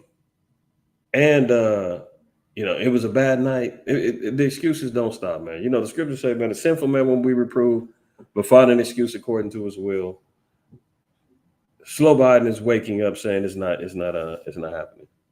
You see that, Corey? Struggling ain't even a word, man. I know, Sleepy Joe. There they go. Sleepy Joe, Slow Biden, Sloppy Joe, Joke Biden. If I see any of those, man, I'm definitely suing, man. I'm on a head hunt. I'm hiring a lawyer. I'm warning y'all now. Copyright.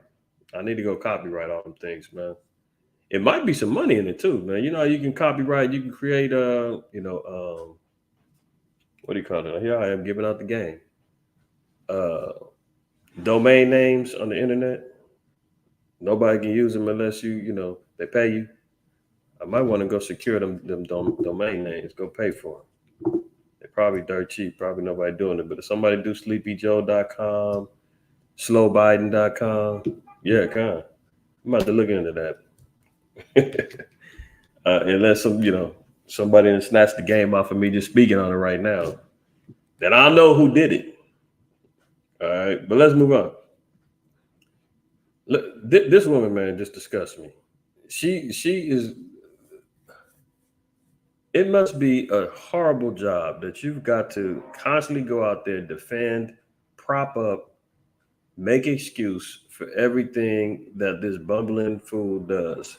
And she's got to do it with a straight face and act like ain't nothing wrong. Everything's great. Listen to this woman, man, make excuses for Slow Biden. Hi. Is President Biden considering stepping down? Absolutely not. And you heard, I believe, directly from the campaign as well. Given the groundswell of concern from fellow Democrats, from donors, from supporters, doesn't he owe it to the American public to reflect on whether he should step down? I mean, look, it very much into Sung Min's question and my answer to her question, where he had an opportunity to talk to supporters. He's done it a couple times at this point and laid out what happened on that night. Talked about how he understands, and it was not his best night.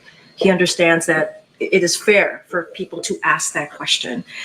But we cannot forget his record and what he's been able to do. We cannot forget how he's been able to deliver for the American people for almost 4 years. That matters too. And he has the most... How can she keep trying to make up stuff and just trying to think of somehow, some way? Look how she's looking. What lie can I think of next? How can I get up out of this damn conversation? How do I keep making excuses for this guy? How can I lie and cover up for him? Why do I have to be the mouthpiece for every little bumbling thing that he does? Historic record administration, the most in modern politics, and that should matter. She said he's got the best record in modern politics. What?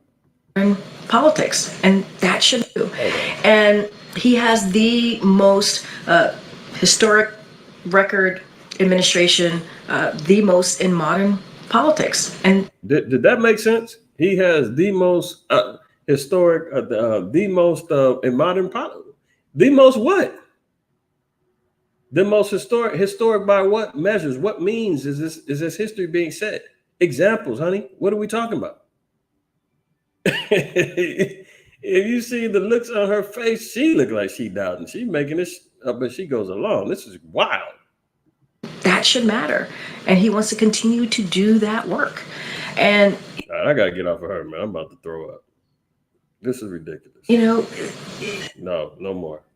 You got to go. They on his head, man. Here, the Biden dismisses concerns about mental fitness, says he'll drop out if Lord Almighty told him. So he's waiting for the Most High to tell him to drop out. Can you imagine? Hey, look, Slow Biden, you can forget about that, man. The Most High is not going to be speaking to you anytime soon. Anytime soon. Let's go to the classic scripture, man. Psalms 147:19, verse 20. He showed his word unto Jacob, his statutes and his judgments unto Israel. He have not dealt so with any nation. The revealing of the word of the Most High, prophecy, judgment, so forth and so on. No other nation is on that relationship level with the Lord that he's going to reveal or talk to you about any damn thing.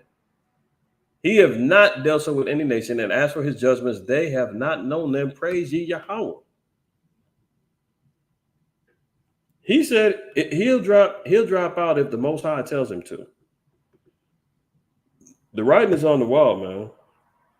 I mean, you don't need. Nebuchadnezzar had Daniel to let him know it was over via the persons of the Medes, and he wrote many, and I forgot the rest in Daniel. That let him know the writing's on the wall. This dude can't see it at all. He swears that the Most High is going to tell him. drop out. He's delusional, man. You know I can't let him go without speaking. Here we go. You got me, man. I'm not going anywhere. All right. All right, I'll come back out when they open the gate, okay? Thank you. One last thing. You know, I used to think when I was a senator, there were always congestion on the highways. There's no congestion anymore. No, we go on the highway, there's no congestion. And so the way they get me to stop talking, they'll say, we just shut down all the roads, Mr. President. You're going to lose all the votes if you don't get in. But anyway, I'll be back out. And by the way, I've been all over the world with you. I've been in and out of battles anyway. See, there you go, man. Slow by back speaking tongues again. You know, what is this is just recently. Slow by now that's speaking in tongues, man. If we're gonna do that, you know, let's stop that. Just to clown him real quick. 1 Corinthians 14, verse 2. For he that speaketh in an unknown tongue speaketh not unto men, but unto the Most High. For no man understandeth him, howbeit in the spirit he speaketh mysteries. But he that prophesieth speaketh unto men to edification and exhortation and comfort. But he that speaketh in an unknown tongue edifieth himself, but he that prophesieth edifieth the church. So we're talking about languages, being able to interpret and understand dialects, linguistics, but it's all about edifying. This guy, he's speaking in tongues, but you see Trump said that I don't know what he said. I don't even think he knows what he said when they debated. Verse 5, I would that ye all spake with tongues, but rather that ye prophesy. They ain't talking about blah, blah, blah, blah, blah, blah. No. Tongues are languages. And Paul said, listen, if we're going to speak, we need to be able to have prophecies be understood. If we're going to speak in tongues or languages, make sure that there's somebody's able there to interpret. For greater is he that prophesied than he that speaketh with tongues, except he interpret, that the church may receive edifying. So just clowning around, utilizing the scripture. Can somebody explain what he was just talking about? Saying, hold on, before I go, when I was a senator, there was all kind of traffic on the roads. How long ago was he a senator? How long was he a senator? Of what was it, Delaware? 20, 30 years ago, maybe? I don't know. He flashes back all the way back there and says that has something to do with people voting and talking about I'll be back when they open the gates, when he's supposed to be standing there talking. This is what happens when he don't have the teleprompter. This is what happens when, you know, they don't have him pumped up on his little, you know, concoction of enhancements. Let's put it that way. And he's all over the place. Talking about he was in a battle and all. The Most High, I'm telling you, man, go sit down somewhere. You got me, man. You got me, man. I'm not going anywhere. All right. All right, I'll come back out when they open the gate, okay?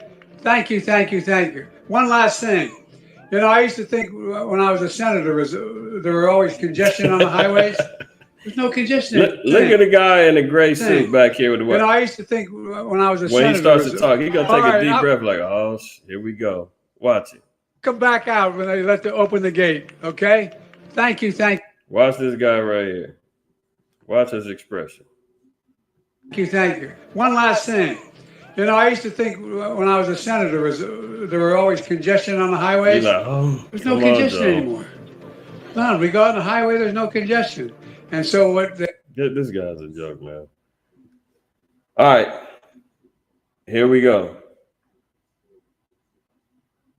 Joe, what now? Moment, bumbling, slow Biden calls himself a black woman in a painful interview as he imposes an 8 p.m. curfew on himself.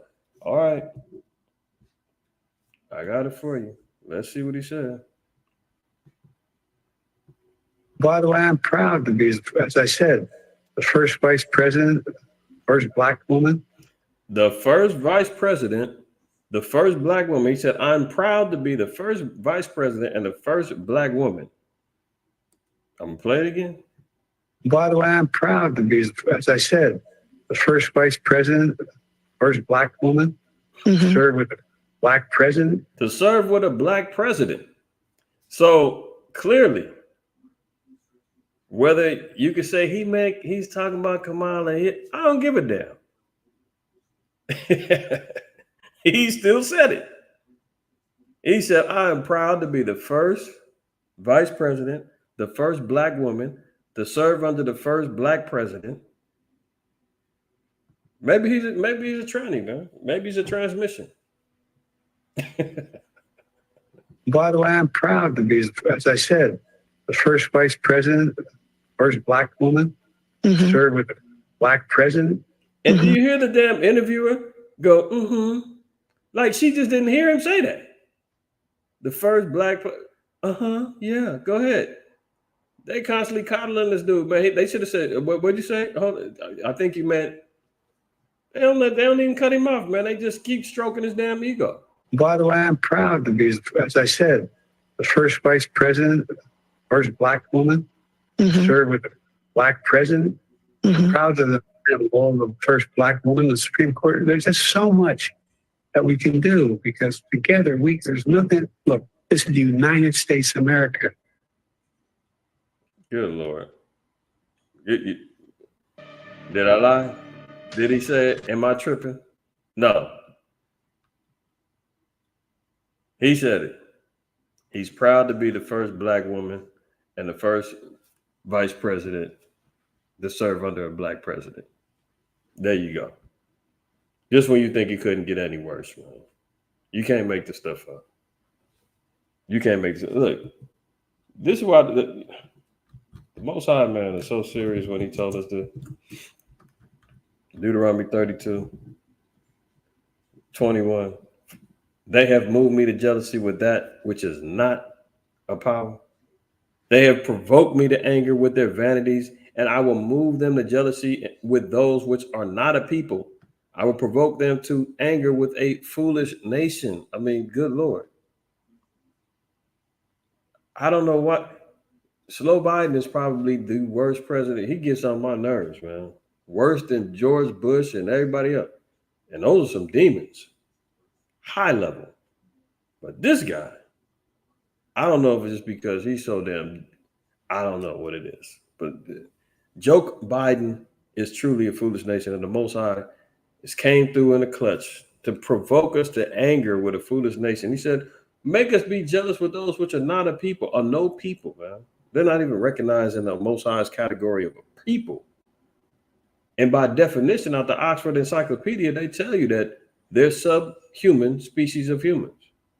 I've shared that before. Below human. So the Lord wins again. And he's a black woman.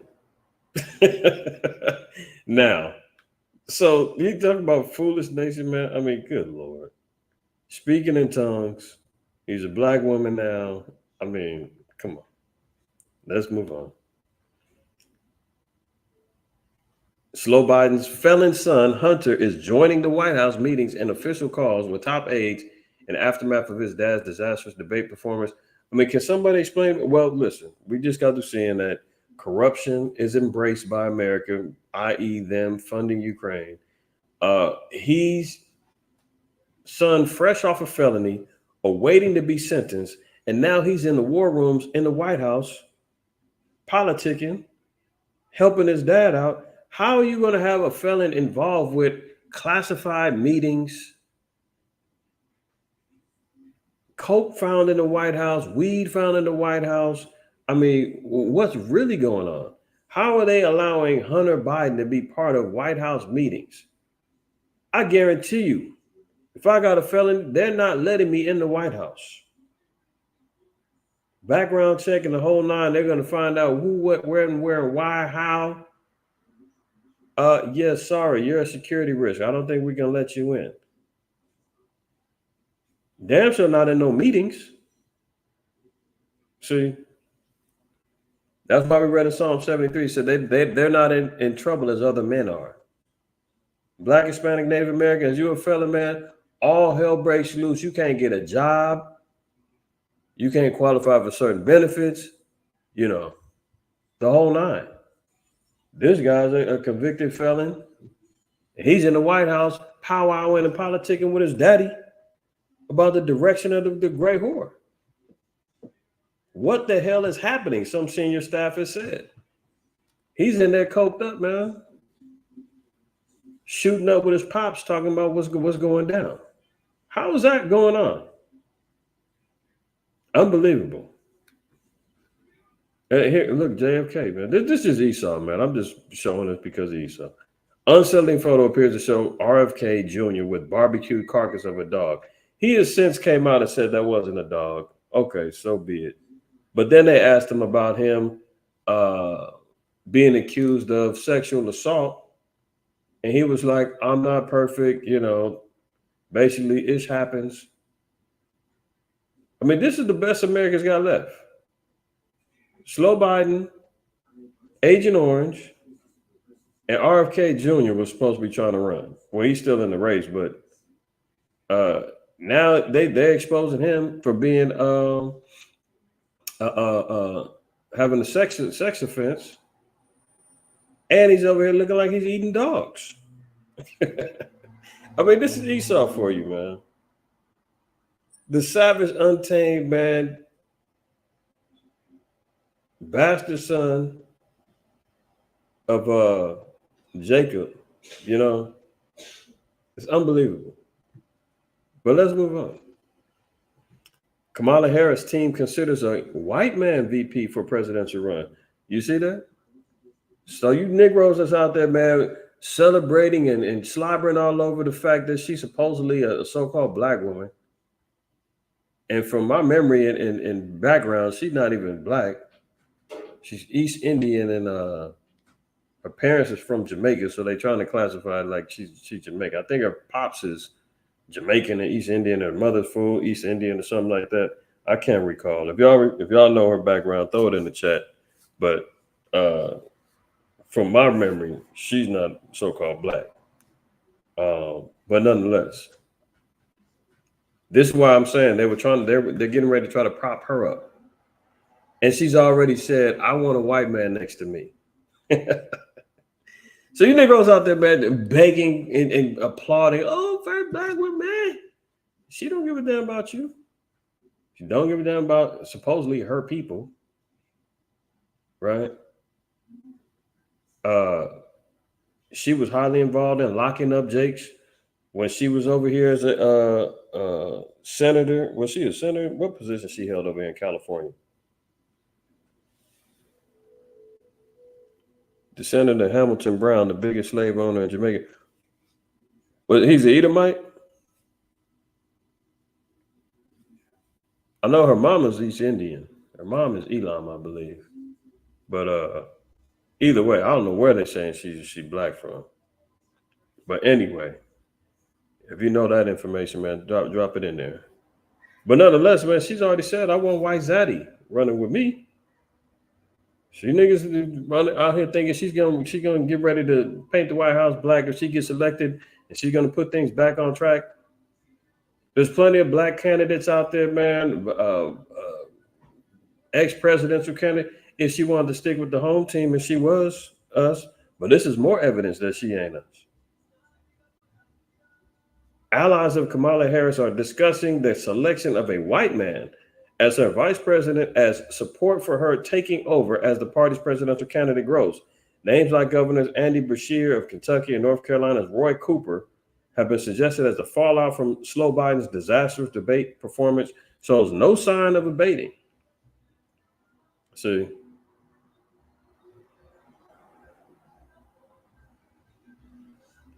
Yeah, for sure she does. She claims that East Indian heritage, man. So she don't care about no damn. And she's married to a non-organic GMO small hat.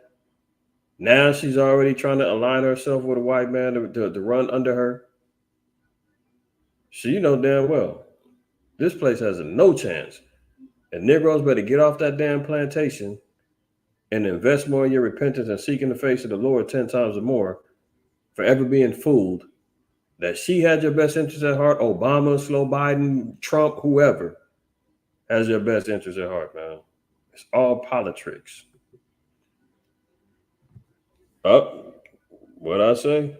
What did I say? Remember last week, Bank of America was talking about, the housing market's at a standstill. It's looking bad right now. Might not tighten up, might not loosen up to 2026 or later. Right after 2 years before that, they was parading around saying we were so happy to give you niggas and Hispanics some zero down payment loans and no closing costs, and we want you to be your American dream and get your first house and everything else. And I said, watch, everything's going to collapse. Everything's going to get jacked up as time goes on. Foreclosures is up. People ain't able to get them homes. And now, look, thousands of homeowners are about to get slammed with higher monthly payments. Last year, when Jennifer Hernandez received notice that the mortgage payments in her Houston home would jump up about $2,000 per month, she was stunned. Hernandez refinanced her home in 2016 using an adjustable rate mortgage loan, which has a low introductory rate for a fixed initial period. So the chickens are coming home to roost. You refinance, that adjustable mortgage kicks in. Banks is in trouble. Interest rates is up. Payments going up. What's that mean? Mrs. Hernandez and the rest of her people is going to lose them homes. Commercial market is already shot. Now here comes the residential. You know, I shared that story. It was a video down in Atlanta. There's a private equity group, man, that's buying up whole neighborhoods, redevelopment homes, saying that all they're doing is leasing homes. Nobody's going to be buying homes anymore. They're buying up neighborhoods, homes, the whole nine, financing them after everybody gets booted out. They're going in there buying them up. And now all you can do is lease from them. You'll own nothing, have nothing, and be happy. Major insurer gives brutal ultimatum to the entire state. Let us put up prices by 50% or we'll leave. State Farm Insurance is getting ready to get up out of California unless they can increase their prices by 50%. This is me and another brother, man, we was talking about this more than a month ago. Multiple insurance companies are leaving California, Miami, and other states because they can't operate. It's too expensive. So now homeowners insurance is going to be in jeopardy for some who got State Farm, driver's insurance. All the, you see all those State Farm commercials with, is it State Farm? Chris Paul and the little Jake, the light-skinned Jake with the red shirt, and they always, like a good neighbor, State Farm is there. State Farm will not be there in California. All right. California's largest insurer has given the state's government an ultimatum as the cost of providing cover continues to soar. State Farm on Thursday told California's Department of Insurance to let them raise home insurance rates for millions of citizens or they will axe coverage. The move by insurance giant comes with a mid-growing insurance crisis in California. So this has the potential to affect millions of California consumers and integrity of our residential property insurance market. Insurance Commissioner Ricardo Lara said as the filings make their way through the proper channels. So go figure, man. The collapse of California continues. This is why Governor Newsom, won't be able to hold court as the next president immediately. They'll probably line him up for 2028. But as of right now, they ain't gonna put him up in there. They gotta prop him up some more because he's pretty much collapsed California. AI is exhausting the power grid. Tech firms are seeking a miracle solution. So as we continue hearing about all these power outages and power grids going down from Ecuador to Nigeria to it was another one last week, I forgot.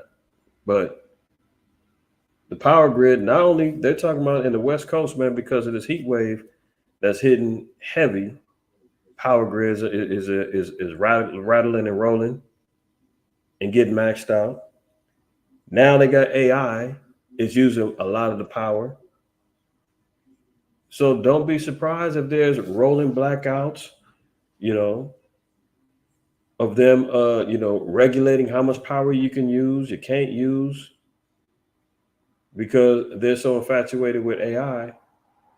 They didn't realize all the power that it's sucking up, that it could impact the grid. So keep that in mind. Map reveals the more than 100 beaches across the U.S. forced to close due to high levels of bacteria. Beach closures now because the earth is defiled. Bacteria all over the place, man.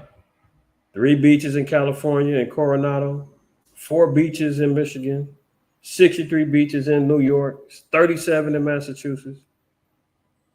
I mean, this place is completely corrupted and over with, man. If you need any more convincing, I mean, look no further.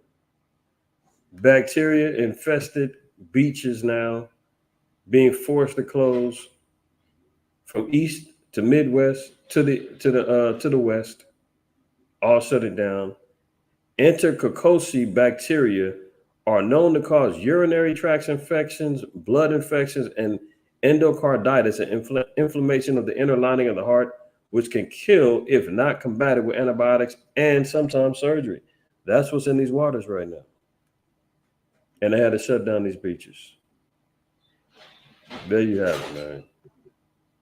New law requires all Louisiana public school classrooms to display the 10 Commandments. Look at that. We saw Oklahoma last week. Now Louisiana. But it's too late. America can't repent. America can't repent because they're going to teach it based upon religion and lies and foolishness. But I give credit where credit is due. At least they're trying. At least they're putting it out there. Yeah, I did hear about that, the shark attacks too. Yeah, the animals, man. Most I said the teeth of wild beasts is going to be there for his vengeance. Everybody's sick of the damn white man. Everybody's sick of America. Everybody's sick of all the oppression and everything that's going on in the earth. The earth sick and tired of it, rejecting everything. Sinkholes, pollution of waters, the nutrients is all jacked up from the ground soils. The animals is all rebelling. You're seeing bears going into stores now and invading back into neighborhoods. It's going down. Sharks. They just had a famous surfer in I think it was in Hawaii. Man, he just got attacked by a shark and jacked up. So there you have it, man. That's why America's saying, do you think we should invest back in the Bible and put it in the schools again? It's a little too late for that. A little too late. Judgment is already set. This is why, because they still doing this foolishness. I know Naquavia sent that video about the dumb guy in Somerville puts a firework on his head and blew his head up, put to death. But ironically, I seen another story, man. This happened 9 years ago as well. The biggest story right here, a man killed after setting off a firework on his head. This isn't a repeat from what happened a couple of days ago. 9 years ago, a dummy did the same thing. 2 Edomites, man. This is why I call them a foolish nation. What idiot is going to put a damn firework on their head, man, and let it go off? And it, when it pops, it's over with. Let me share this with y'all, man, before we close out. This is in Utah. Here they are celebrating America's birthday. July 4th, 1776. So proud. In the whitest nation in America, Provo, Utah. What happened?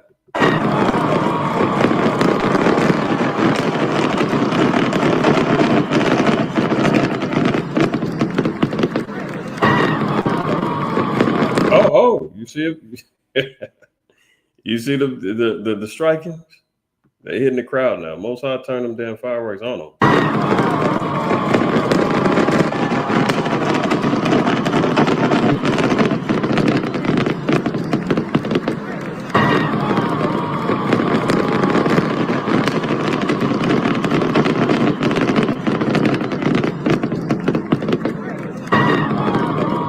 They just pretty much replaying it, but you can see here, man. Oh, that was Bayan that sent that one? Okay, kind. But yeah, you see here. Fireworks attacking the crowd, man. They said several people got injured as they out there celebrating America's birthday. All praise to the Most High that they got hit up. You know, that should probably teach them, man. Stay up out of the foolishness. But, you know, that's for them. They're all over there. You know, they can have that. Let's see. Ooh. Kamala Harris is Edomite. Her grandfather Harris is Irish. Well, there you go. Well, why are they claiming that she's black? I forgot. When she first was getting elected, they was going in on her. And I can't recall. I know her mama was an Elam, pops is Esau. I'm trying to recollect the damn black connection. But either way, she's a damn heathen.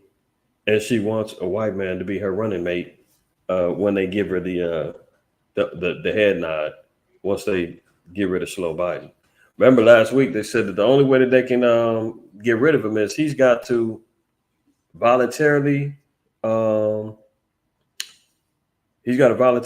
out, or he's got to be found unfit and or disabled. So, you know, Slow Biden better watch his back. Because, you know, like I said, it's only a matter of time before we hear breaking news. You know, Slow Biden exiting Air Force One had a terrible fall down the stairs, and he's in a coma right now. Kamala Harris will now be stepping in as, you know, president-elect with her running mate, who knows what, you know. Yeah, nah, man. That's why the Lord said, man, pride go up before destruction. He's gonna find himself destroyed, man. They're gonna get rid of him one way or the other, you know. But nonetheless, man, all praise, honor, and glory to the Most High, man. I'm gonna close out here. I'm gonna be back live again, Most High permit, at 4:00. Y'all don't want to miss this one, man. We're gonna decode and expose the truth behind the Cesare Borgia and Jesus Christ conspiracy. You know, I know a lot of people, in particular, our people in the truth in Israel, we all know about true image of Christ and, you know, the white image and Caesar Borgia, but we don't really, you know, utilize or have the tools to show and prove, or is it true? There is opposition that says that that's a fallacy, that's a myth, that's a conspiracy that was created. Caesar Borgia, that image that we see is not the image that we see painted as Christ. You know, sometimes we get caught up in kind of parroting information. Yeah, that's not white Christ. That's Caesar Borgia, the second son of Pope Alexander. But then it's like, can you prove that? Do you have the information? Do you have a book? Do you have anything? And if you can say no, if your answer is no, you better tune in to class 4:00 today. All right, I'm gonna just leave it at that. All praise, honor, glory to the Most High, IQAhmath, man. Everybody in the chat, man, appreciate everybody's contributions and supporting of the channel. On your way out, if you haven't already, man, hit that like button, man, wipe your feet. Again, join me and the rest of MOTC, man, at 4 p.m. Pacific Standard Time. Closing Shabbat class, man, we're going to break down what's really going on with Cesare Borgia Jesus Christ, is it a conspiracy? Is it true or not? Do the Israelites, do we have our facts twisted? We'll see. We'll see. All right. Tune in, man. The rest of y'all, man, always remember, fear the Most High. Keep the commandments. Don't shoot your messenger. Shalom.